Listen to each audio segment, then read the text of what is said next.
بسم اللہ الرحمن الرحیم۔ السلام علیکم ورحمۃ اللہ وبرکاتہ۔ اصطلاحات صوفیہ کی آج کی اس نشست میں ہم صوفی اصطلاح شطحات کا ذکر کریں گے۔ شطحات صاحب ان اقوال کو کہتے ہیں جو خلاف شرع معلوم ہوتے ہیں اور جن میں کسی تعویل کی قریب و بعد کی گنجائش نظر نہیں آتی، جیسے کہ حضرت علی کرم اللہ وجہہ کی جانب یہ قول منسوب ہے کہ آپ نے فرمایا تھا کہ میں قیامت قائم کرنے والا ہوں، انا مقیم القیامت۔ اس طرح کے اقوال کے بارے میں حضرت شاہ عبدالعزیز محدث دہلوی نے تحفہ اثنا عشریہ میں ذکر کیا ہے کہ آپ نے یہ کلمات حالت سکر میں اس طرح کے کلمات کہے۔ حضرت شیخ عبدالحق محدث دہلوی فرماتے ہیں کہ صوفیاء کے متشابہات کے تعلق سے علماء کے 3 گروہ ہیں۔ پہلا گروہ ہے وہ جو ان پر انکار کرتا ہے، اور پھر ان کی بھی آگے 2 قسم کی جماعتیں ہیں، ان کے اندر بھی 2 گروپس ہیں۔ ایک وہ جماعت ہے جو حقیقی طور سے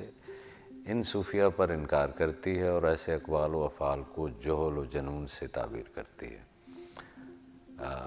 پاگل پن، میڈنس اور اگنورنس جو ہے وہ سمجھتی ہے۔ تو یہ چیز اس جماعت کے لیے رحمت و برکت سے محرومی اور سوء خاتمہ کے سبب بن سکتی ہے۔ دوسری وہ جماعت جو صد ذرائع کی نیت سے انکار کرتی ہے اور فی نفسہ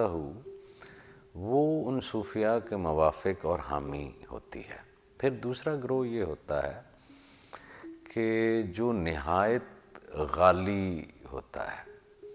یہ اس طرح کے تمام اقوال و افعال کو ظاہراً بھی درست اور صحیح سمجھتا ہے۔ غالی کا مطلب غلو کرتا ہے، جیسے محبت میں غلو ہوتا ہے،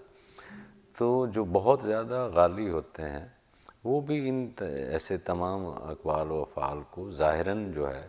وہ بھی درست سمجھتے ہیں، اور بعض اوقات وہ غالی صاحبان ان کی جو ہے وہ پریکٹسز بھی کرنی شروع کر دیتے ہیں،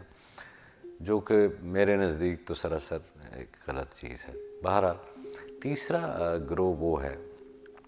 جو افراط و تفریلہ سے پاک ہے، یہ صاحبان اعتدال ہیں، جو کہ نہ تو کسی تعصب کی بنا پر کمی کرتے ہیں اور نہ محبت کی بنا پر جو ہے وہ اضافہ کرتے ہیں۔ تو صاحب اعتدال جو ہیں ان کا موقف یہ ہے کہ ایسے اقوال و افعال در حقیقت درست ہیں مگر بظاہر کبھی ہیں،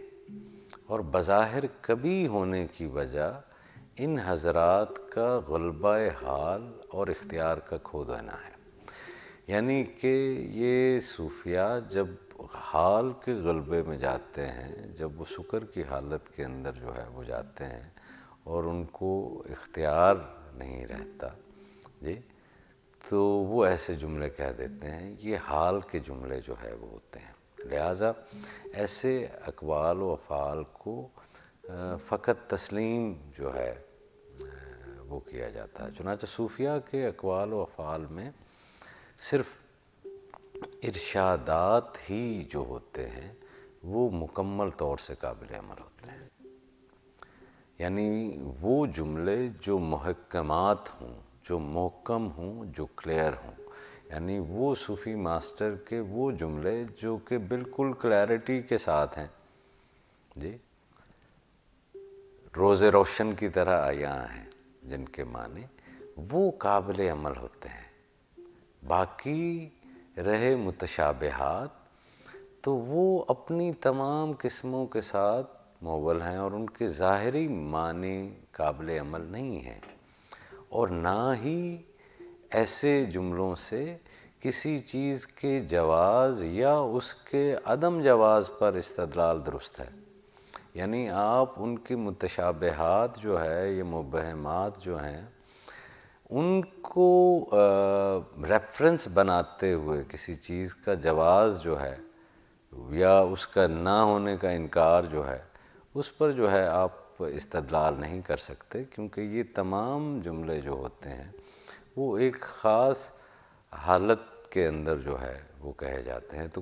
کتب کے اور بالخصوص تصوف کی کتب کے مطالعے کے دوران یا ویسے بھی کبھی کسی صوفی کا کوئی عمل سامنے آئے